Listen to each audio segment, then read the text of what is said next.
Welcome to the Recalibrated Mind podcast, where we help you find peace, joy, passion, and prosperity. I'm Mike Tuckner, intuitive business coach and host of this podcast. Today, we're diving into what employees need to feel satisfied in their workplaces and how employers can create environments that promote productivity, creativity, and retention. Is your career something that you tolerate to finance your passions, or can you find passion from your work? How much more productive are impassioned workers? What role do the leaders of companies, small and large, play in helping workers feel like they are contributing to the profit and culture of their businesses? My guest today is Jacqueline Fiore. Jacqueline is an experienced industrial organizational psychology practitioner, a dedicated leader, and a proud Operation Iraqi Freedom Army veteran. She has over 15 years of experience in leadership development, organizational transformation, and employee engagement. Jacqueline has worked with both Fortune 500 companies and small to medium sized businesses to create workplaces where individuals and organizations excel together. Her expertise lies in fostering employee engagement, crafting impactful change management initiatives, and equipping leaders with the skills to build high performing, resilient teams. Jacqueline's work is grounded in evidence based practices, and her approach consistently drives outcomes such as increased productivity, optimized performance, and sustainable growth. Beyond her professional work, Jacqueline is deeply committed to supporting nonprofit organizations. She has served on multiple boards and contributed her expertise to drive strategic planning, improve governance, and enhance organizational effectiveness. She's married, proud stepmother to two children, and owner of a rescue dog named Hero. She enjoys staying active through running, hiking, biking, swimming, and yoga. In her downtime, she finds joy in reading, creating art, and cooking. Welcome, Jacqueline. How are you today? Thank you, Mike. I'm doing well. I'm glad to be here. Thank you. That was a mouthful. You've had quite the background, but I'm a total dog lover, so I have to start there. Tell me about your dog, Hero. Yes. So Hero is a rescue that I actually acquired along with my husband and children through Mhm. marriage. He's an older dog. I think he's 13 years old now, and I believe he's a Belgian Malinois mix, but much Mhm. smaller and much less courageous than what you might see in a Navy SEAL dog. Yeah, rescue dogs are often the best ones. I had a rescue Rottweiler that one of the greatest dogs that I ever could have imagined. He was like a Marine, he would say, "Sir, yes, sir." Like he would do anything to please you. And then I had a bulldog that could care less if I was alive or dead unless I had treats. So Interesting. Interesting. yep. So, tell me what brought you to find this space professionally.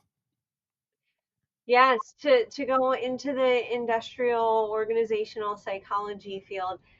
As a kid, I was always very interested in the work that adults were doing and the things that adults used to say about their work. So I used to experience so many times that I would hear people complain about their job or their workplace. And as a kid, I didn't understand why would they keep going to work, right? What would keep you there if you don't like doing it? Just stop going, right?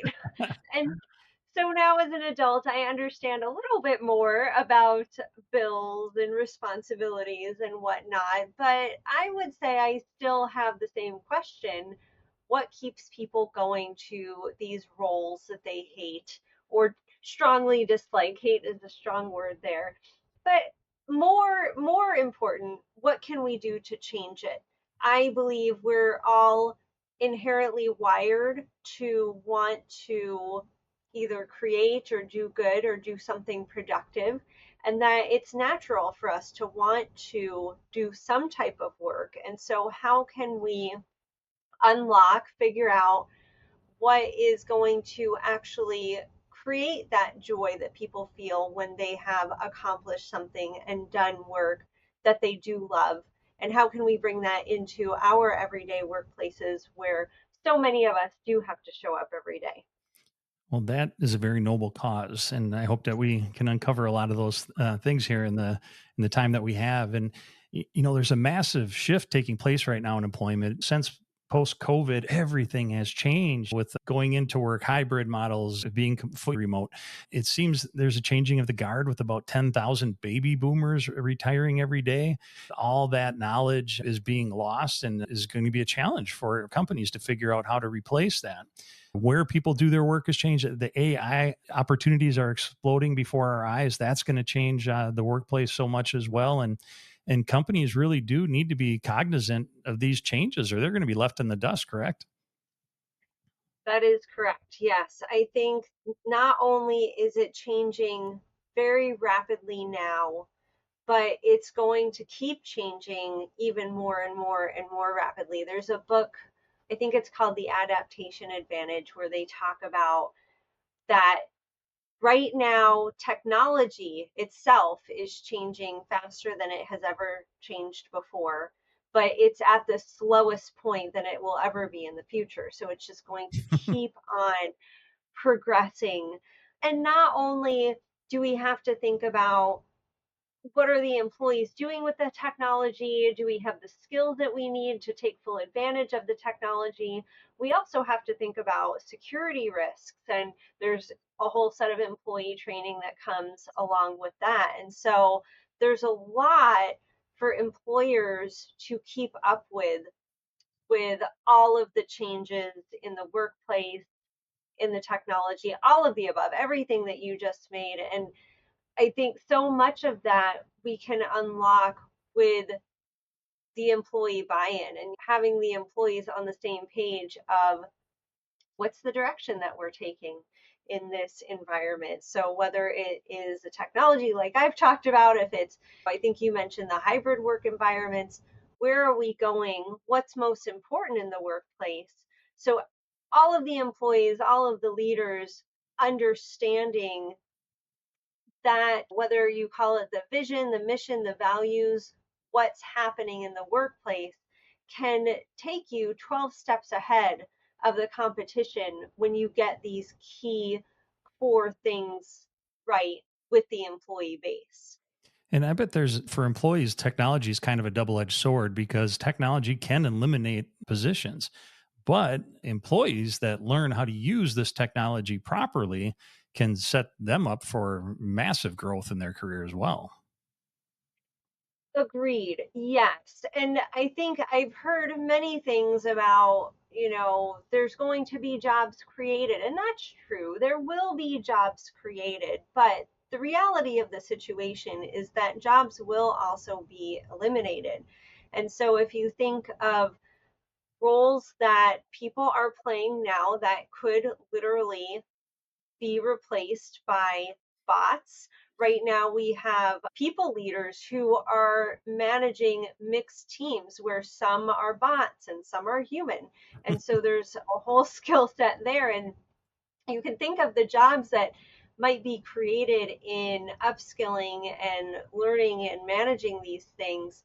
But we've also got to think about the flip side. And so, as an employee, if you are sitting in a space where you believe, gosh, my role could potentially be eliminated by the technology, I would say lean into that technology and learn about the technology or other technology that you might have interest in that could be a sideline in your career so that you can get ahead of the competition for those that are seeking similar roles to you.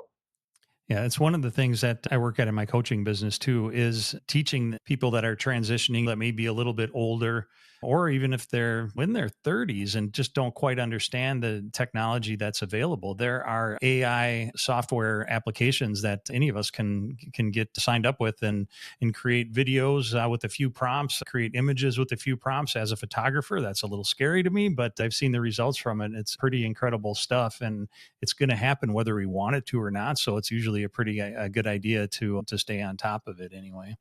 So explain to me, can you explain what corporate psychology entails and why it's essential in today's workplace? Yes. So it's basically taking a scientific approach to the psychology of the people within the workplace. And if you think of you show up at work, You likely interact with team members in many scenarios. Sometimes you interact across different teams, you interact with a leader. And all of that, there's psychology intertwined in all of those interactions. There's also just your interaction with your job. So, are you the best fit for your job? Is your job the best fit for you? Are you finding fulfillment? Are you able to do it well? Is it really that Goldilocks fit for you? And then looking at the team dynamic and all of the above. And so some of the outcomes of my work are often looking at the design of an organization and how many layers are within an organization for the team and the work that needs to be done. I look at things like employee engagement. I've spent quite a bit of time in the employee engagement space, creating that environment where employees can really thrive and do their best work.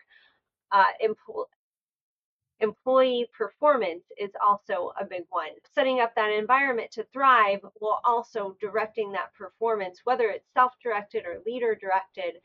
How can any given employee actually show up at their best and do their best work? While also, and I think this is very important and don't want it to be overlooked, is focusing on their well being and making sure that it is a holistic thing, right? Not just we want to squeeze the most out of every single employee that we can, but we want that employee to be happy, healthy, and productive because it's good for them, it's good for the team, it's good for the organization. Hmm. One of the proudest parts of my career is I used to own a restaurant, and when we opened in August, and I hired 17 high school juniors. That when you're in high school, your high school job really isn't your want all be all and end all place where you want to be spending your time, right? And so I told the kids, I had a meeting and I said, look, I get it. This is not your dream to be here. You're all here for different reasons. You need gas money. Your parents are making you pay for insurance or your own clothes, whatever it is. But what I want is for you to come here and to learn and to work and to have fun. And that when you go to college, I want you to go to college and then come home and work here in the summers. And then when you graduate, I want you to go have kids and then come back to the restaurant with your kids. And it's probably the most proud I am of anything in my career that 2 years later, when those kids graduated high school, 16 of the 17 were still working for me. And I think that was because we did put together an environment that they could flourish. And I understood their lives. If they played sports and they play football in the fall, then don't quit. Just work Sunday nights so you can keep your skills sharp. And then in the winter, when people switch, the hockey players work Sundays and the football players work 2 or 3 days a week. And now those kids have moved on. They're pilots and engineers and marketing directors and all kinds of things. And when I still run into them, I just they're like all my own children. It made me very, very happy that I was able to provide a workplace that allowed them to flourish in that manner. That sounds like a great system that you set up according to the sports scheduling. That's quite brilliant. But also, I think what's also brilliant is that you showed them that they were important to you. So, how many employers might those kids have gone to that would have said, if you can only work Sunday nights, you can't work here. This isn't the place for you. That's not enough. We need more. Right. You said, let me work with your schedule because football is important to you and you're important to me. And Right. so I think that probably went a very long way in, you said 16 out of 17 were still with you. That's a Yeah. big deal. That is not your average turnover rate. No, no, not at any company, much less one that hires that many high school kids. So it was something I remain very proud of. So that's nice. So, how does understanding human behavior in organizations contribute to the better workplace dynamics? Yeah. So it's really using theories that are grounded in research and applying the findings to the work and the, what could be what the leader's doing, it could be how that work is set up. And one of my example that I'll show you, and one of my theories that I've studied more than any other, is self-determination theory. And so it is basically a theory about human motivation. And it's inside of work, outside of work, what motivates us, what makes us work, like go towards a cause, or do different things. And there's three parts to it. The first is autonomy. So it is really, if I have a project and I'm working on my project and I get to make the key decisions in an appropriate manner, right? And maybe also letting my leader know, whatever that looks like, doing the appropriate channels, but I have control over my work and my project. I'm going to be more motivated than not, than if I had a micromanaging leader who did not allow me to make key decisions for my work. Hmm. And I think, Yeah, I'm sorry, were you done with that part? I'm done with that part. Yes. Because one of the things I was recently reading in a book about Henry Ford and how he was not an educated man. He did not have a college education or anything, but he hired people that had the expertise that he wanted to put together a horseless carriage. That was his vision, his dream, but he didn't know anything about internal combustion engines, right? So he would hire people that did know about internal combustion engines, about transmissions, about those things, so that he gave them the free range to do what they needed to do to provide him with his vision of the horseless carriage. So I think that sometimes leaders get into that point where they're like, I have to be smarter than everybody in the room. And I think it's a much more effective strategy to say, hey, look, I'm good at what I'm good at, but I hire people to do the things that I'm not good at. Right. Yes. Yes. And what you bring up there kind of ties back to a little bit of what I was saying at the beginning about having that set strategy in the direction that you're going. So he had this very specific, here's what I want to create. And he needed some functional expertise that he didn't have, that he found. But at the end of the day, those individuals, most likely, because he got to his goal, right, is that they were bought into his vision. And so they were following his vision and working along with him, but they had the expertise and they were able to be autonomous in their work.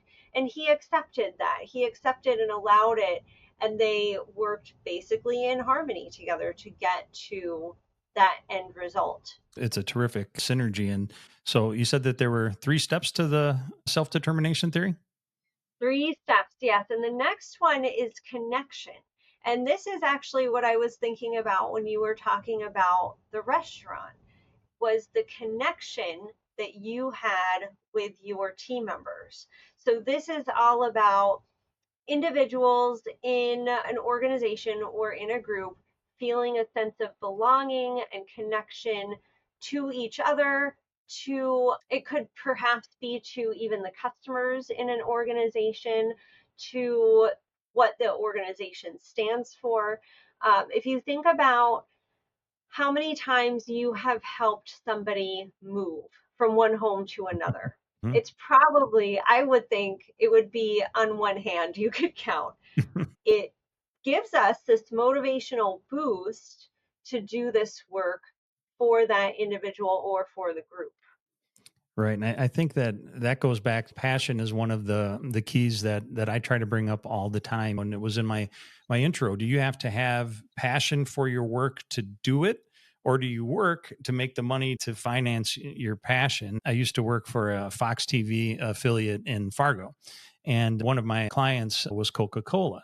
And one of the guys that worked for Coca Cola was a just an incredible collector of Coca-Cola memorabilia. Like his house was floor to ceiling Coca-Cola stuff. It just always stuck with me that, oh my gosh, could they have found a better guy to help market Coca-Cola than this guy who literally lives, breathes, sleeps Coca-Cola every single day. And I think from both standpoints, as an employee, to be able to identify your passion, which is actually a lot harder than you think for some people, but to say what really makes me tick. And it could be that you love the product, but it also could be that you love sales, you love art, you love whatever it is, to try to uncover that and then figure out how to get paid for it. And I think that that's probably one of the holy grails for both employers, to find somebody that has the passion, that shares the passion for what they're doing. Because as a business owner, I can tell you that the hardest part for me was finding people that cared about my business as much as I did, because that's pretty tough to do. So if you can find the people whose passion happens to be your passion for that business, or at least one area of your business, that's huge. And then for the employees too, that if you can turn what I refer to as Sunday night insomnia, where every Sunday night you're like, oh man, tomorrow's Monday, I got to wake up and go to work again. And you're up till about 3 in the morning, and it's just awful compared to maybe having Monday be your favorite day of the week because you get to go do it again. And is just a huge, I mean, it's a monumental psychological shift to go from here to there. Mhm. Such a great point. This line that you said about being a business owner and finding people who care about your business as much as you do. I think that's an impossible task, right? Like nobody's going to care as much as you do. There will be people that care a lot, but then as a business owner, how do you overcome this autonomy? So I care about my business, infinite, right? I hire somebody who cares this much.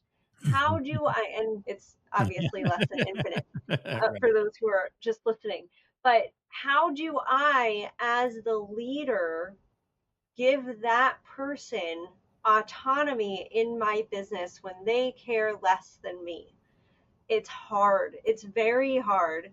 That social connection can help, right? I can build a bond with them. I can build trust with them. I can understand their limits, but I've got to let them do the work, even though they have less skin in the game than I Mhm. do.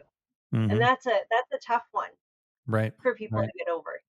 But you can really see that too on, I think, from a confidence level. Like just pick Amazon, for instance, where if you're working on the line at Amazon and just see package after package after package coming at you for hours on end, that, or the, for people that are a little older, the beginning of Laverne and Shirley as they were working at the bottling company, you know, Yeah.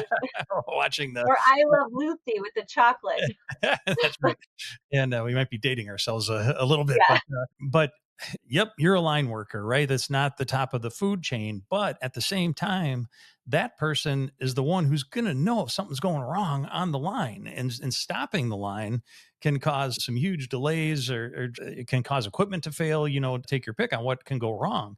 So those people have to have that autonomy in order to make a decision. Hey, here's the red button that I got to hit stop when things go sideways, because I have the power to do that, and I have the power to save this company from ruining equipment, or losing time, and that gives them a lot of pride in what they're doing. absolutely. And not all manufacturing plants allow that. Hmm. Some do, and some give their employees that autonomy, but not always. And I can only imagine what could go wrong if when the employees don't have the autonomy to do it. And it's you're weighing the downtime of the machinery stopping against the risk of whatever's going wrong. Well, yes, you give the employees the power and the training and the knowledge of here's what crosses the line and what does not, and yes, I trust you to put this in your hands, is it's a big deal. And I think that by giving somebody the confidence of getting to the point at their job where they know what's right, what's wrong, and they become proficient at it, that it gives them more confidence, but then it probably makes them want to learn more once they figure out, okay, I know how to do this. What else is there? And that's how you get people to move up. And if you have somebody that starts at the line and then goes to shipping and then goes to marketing, or take your pick, that the more they know about your company, the more they're going to be able to provide for you as well. Yes, And you have just outlined the third item, which is competence. Look So at that. thank you for that. Yeah, it, it's really, can I do it? So it it's got to be, when you think of the work that I'm doing as an employee, I need to be able to do it. I need to be able to move forward, to learn it, to feel accomplished, like what you were just talking about. That helps me with feelings of accomplishment. But it can't be too easy. So it's got to be this Goldilocks level of difficulty where it's a little bit hard for me, but not so hard that I give up, but Hmm. hard enough so that when I do it, I feel really good and accomplished and confident in moving forward to the next step. And for the kids listening, it's probably a lot like playing a video game. If you're playing Call of Duty, you want it to be challenging enough that you want to keep going to try to get to the next level, but not so bad where you're just like, oh, I can't do this, and just quit, right?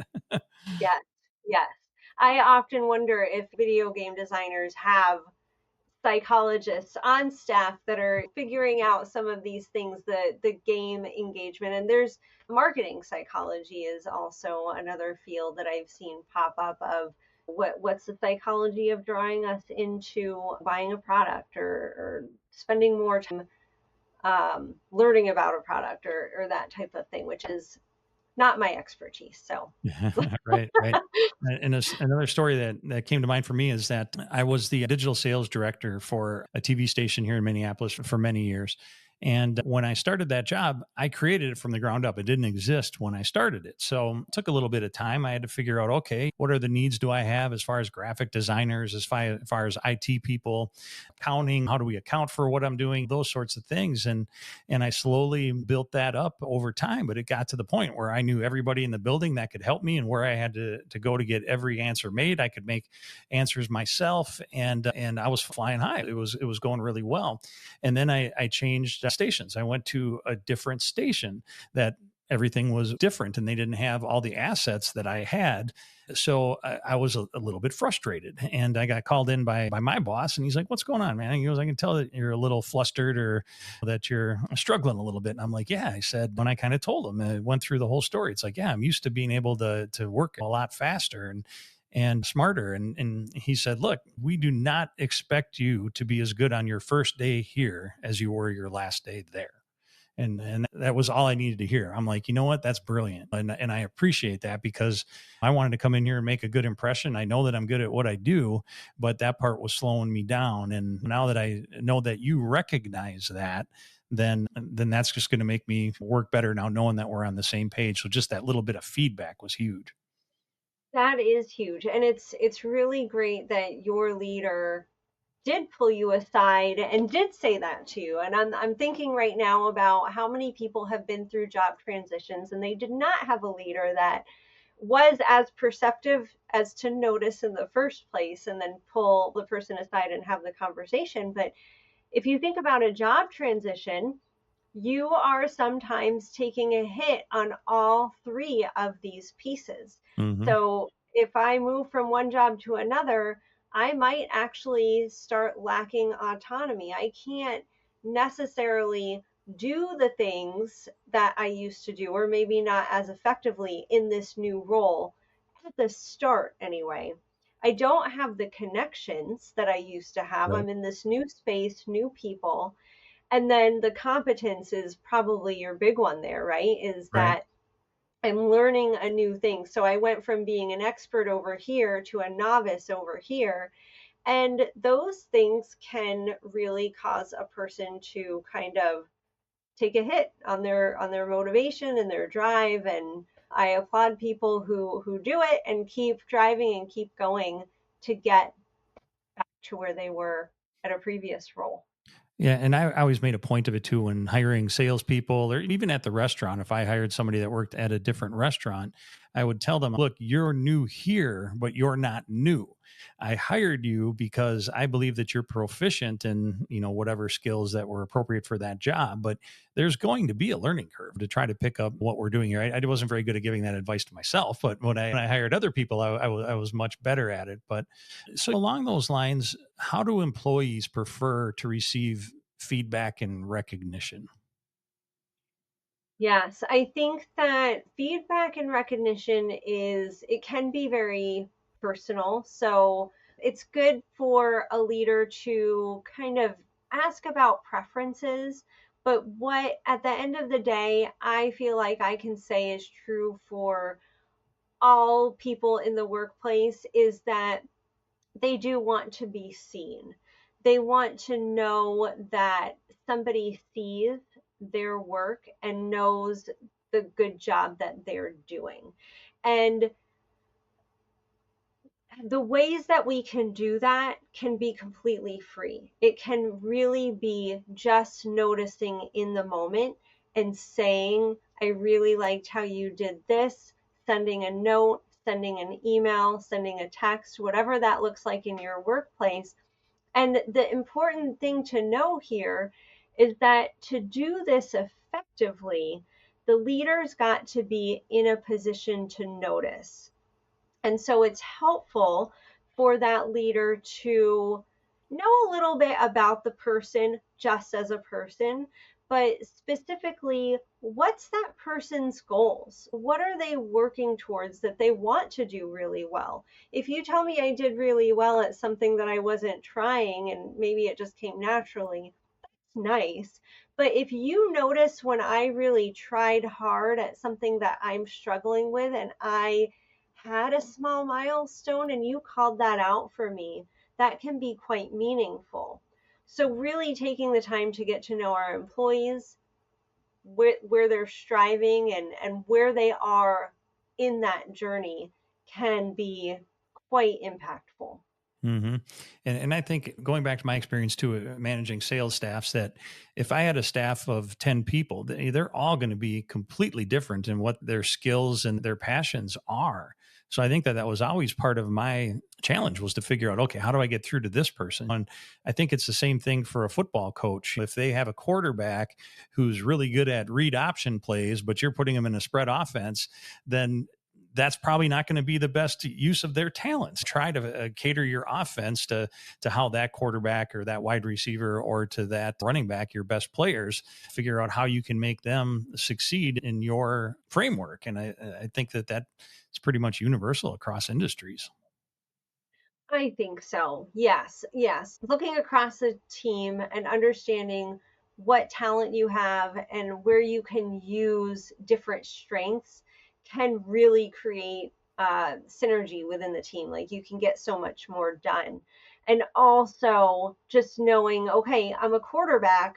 Is that what I want to be doing? Do I want to go play a different role in this team?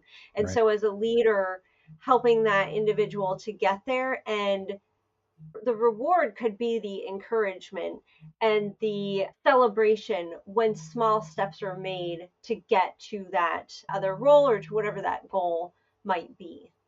Right. Right. And so inevitably, people are going to run into conflicts at work, right? So if an employee faces a conflict, are there any strategies that you recommend for fostering peace and resolving the conflict instead of just ignoring it and running away from it?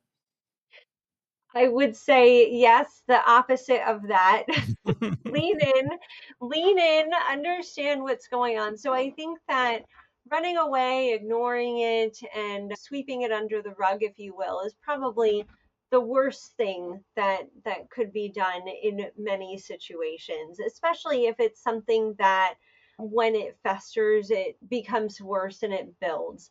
And so if there's conflict in the workplace, as a leader, I would say my top advice is to lean in and help work through that. So if it's between team members, the thing to remember is, and I think this is an assumption to make, the assumption that I prefer for leaders to make at all times is that the employee sitting in front of them or the person sitting in front of them is doing their best work, or they're trying to do their best work, or they believe that the choices that they made were the best choices that they could for the company or for some reason. Unless they give you evidence pointing otherwise, working with those assumptions can get you very far. They can lead you to ask the right questions to understand their perspective. Now, maybe they made some terrible decision that they should not have made, and it was not in the best interest of anybody. But understanding what's the root of that? Why did they choose to do that anyway? Was it malicious? I'm not saying that that doesn't happen. Most often it's not Right. malicious. Most often it's a coaching or a training or a, hey, you need some additional context for this situation. So, really uncovering these root causes of what is happening in those situations and assuming best intent is usually your best route. Right. And I think that a lot of times employees get a little stuck complaining about things like they get the, misery loves company. So sometimes I think that people really like to get to that point where they just want to complain about it and oh, this manager's a jerk or they don't do this right. But the better option would be to say if you have don't complain just for the sake of complaining, but if you have a better idea, then that is something that the company would probably be very interested in. If there's a better way to solve a certain problem or an inefficiency that just drives you crazy as an employee, like why do I have to keep doing this? Why can't I proof check that once and be done with it instead of having to do it every 15 minutes? I'm just rambling, but I do think that companies themselves should set themselves up to be able to receive corrective criticism. A lot of companies say they have an open door policy. It may not always entirely be the case, but I think that making that a real thing should definitely be a priority of management staff. Absolutely. Absolutely. And, some of the best innovations come from the employees who are on the front lines, if you will. They're the ones working with customers, doing the actual work that gets done. And I think also there's something to be said for the value of allowing employees to vent. If you think about, if I go back to your restaurant days, right? Mhm. It's called emotional labor when maybe I am just a kid that wants to play football, right? And here I am, I'm working in the restaurant, I've got to work, I'm doing my thing, and I wish I was out on the field, but instead I'm listening to this lady complain about the salad dressing or whatever's going on.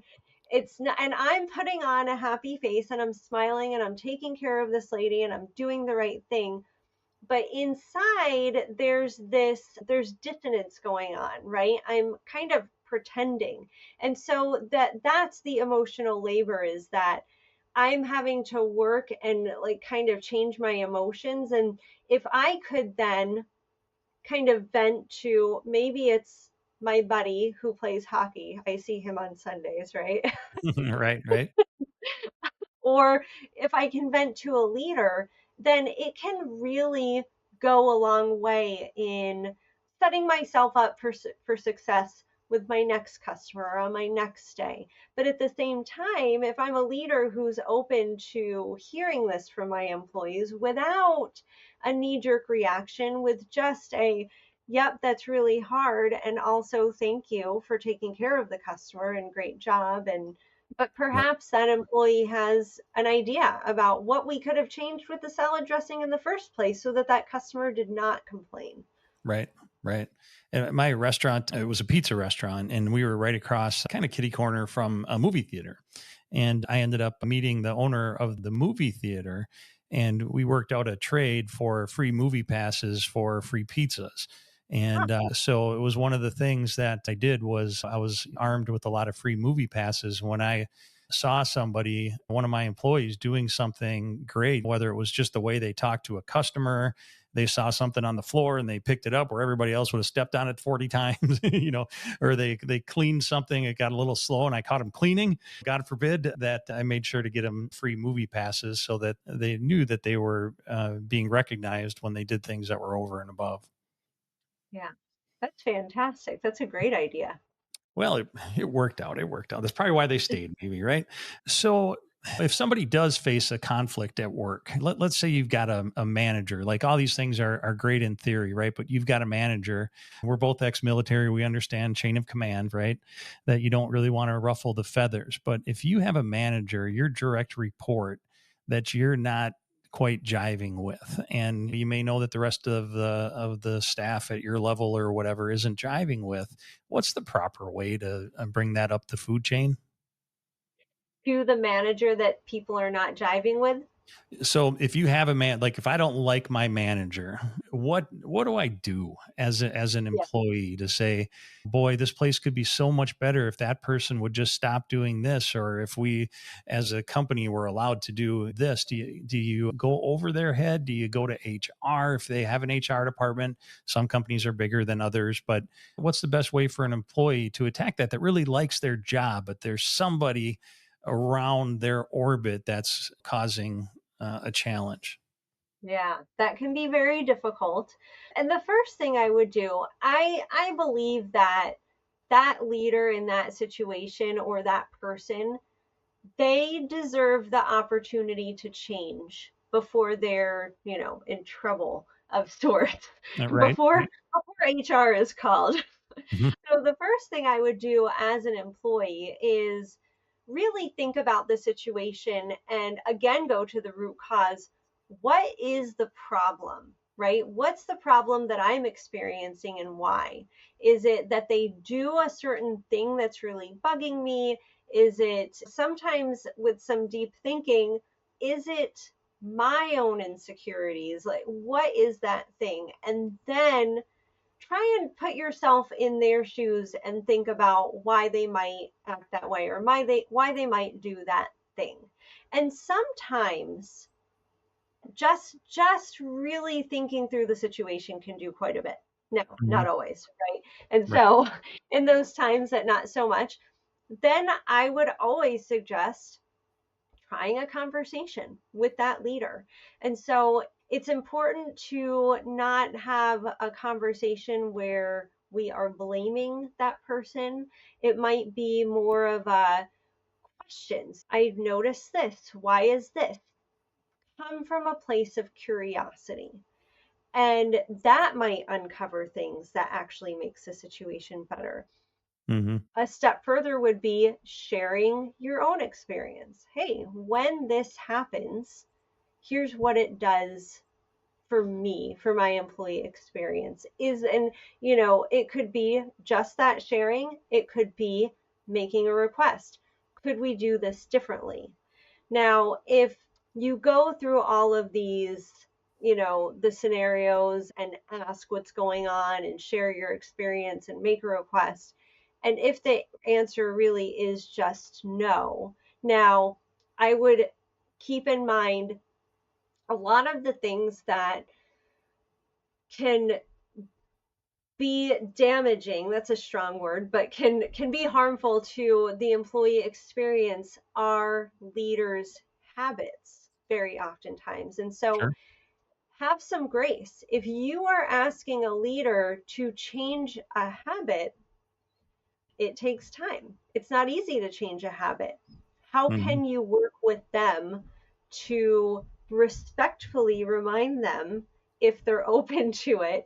Hey, we agreed that you wouldn't do XYZ or whatever that might look like. Just have some grace there. But if there's just obstinance and unwillingness to work with you, and if it's really impacting your well being, creating burnout, things like that, that's when I would either go to the next level leader or go to the HR person that's assigned to the group to see what other resolution could happen.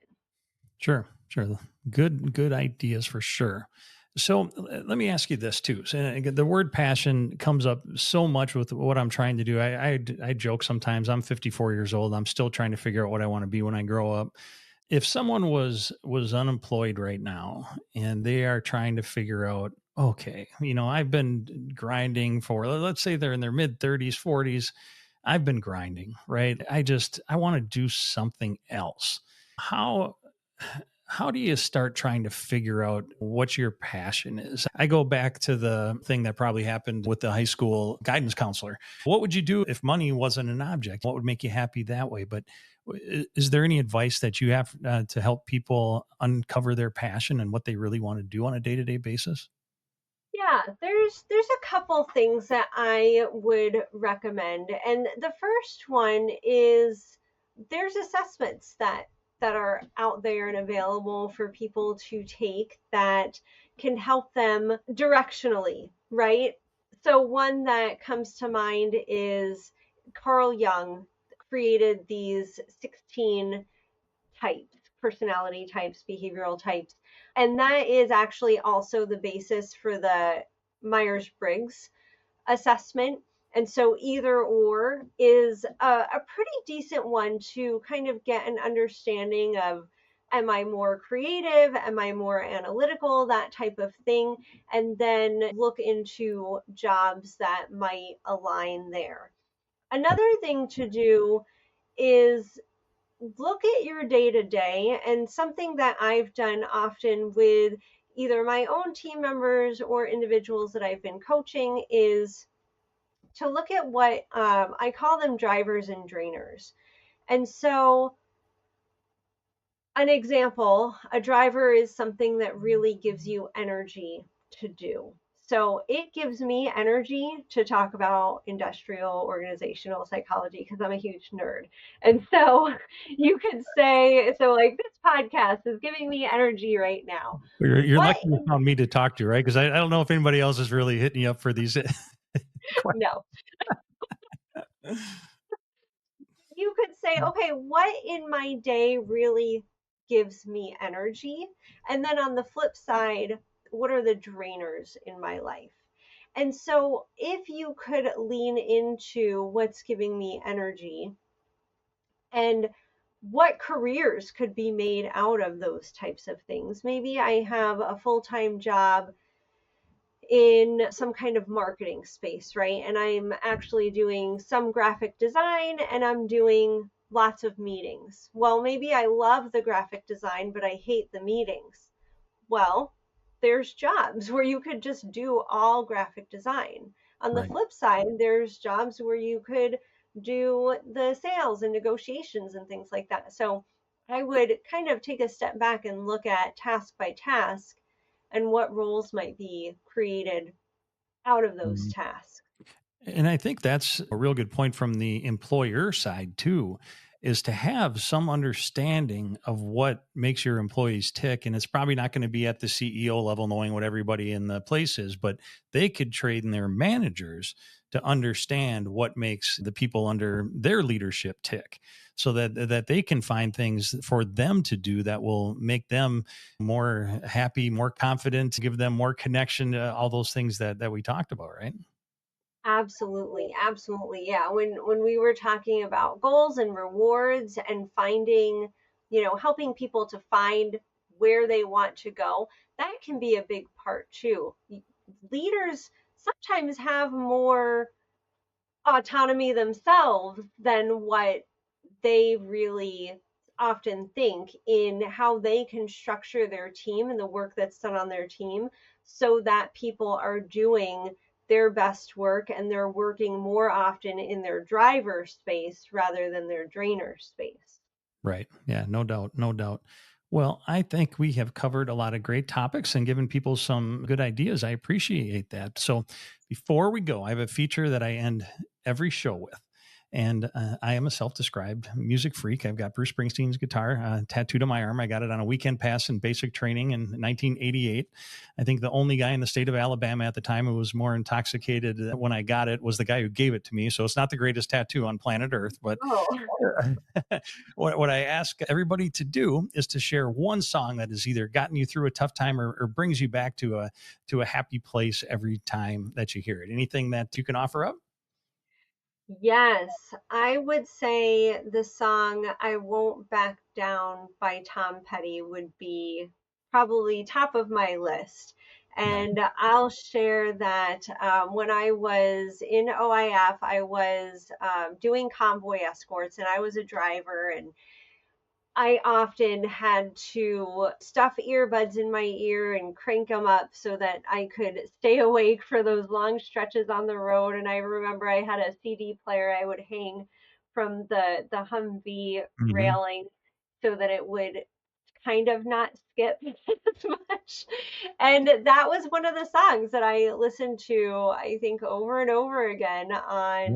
on my little CDs that I had. And actually, one of the soldiers in my unit, after we were done with our tour, did a video with music, and that was one of the songs that he used. So it's got a special place in my heart. Very cool. Very cool. It reminds me of a story too that I was in the first Gulf War and I was a military policeman. And our main job, we did a lot of stuff when I was there, but our main job was to guard Iraqi prisoners. And once the war was over, we had to transport them. It was about a 12 or 14-hour drive across Saudi Arabia to release them. And so I was one of the guards that was, or I was the guard on a bus. We had one driver and one guard on each bus, and I was in charge of the music. And back in the days of the mixtape, and I probably had maybe 30 prisoners on my bus. And at one point, the music was playing, and I heard the song "Main Street" by Bob Seger come on, and I was on the bus, but I was always sitting facing the prisoners to kind of keep an eye on them and all that. But and it just hit me that, what if I was on a bus driving somewhere and listening to some music in another language that I don't understand? I mean, how surreal must this be for those people? And it was a moment that just hit me, and I've carried it with me for 30 plus years. That just the power of it. I hear one line of the song "Main Street" and I'm on that bus. It's really neat, the power that music can have in our lives. So yeah, thanks for sharing that. And I'm just gonna tell people that whether they're an employer or an employee, I hope they gain some insight on how they can improve productivity and enjoyment at their workplace. I encourage everyone to share this podcast with others who they think might be able to benefit from the things we've discussed today. Please continue this discussion with us by following the Recalibrated Mind podcast on Facebook, Instagram, TikTok, or heading to recalibratedmind.com. Thanks so much for listening. Thanks, Jacqueline. Thank you, Mike.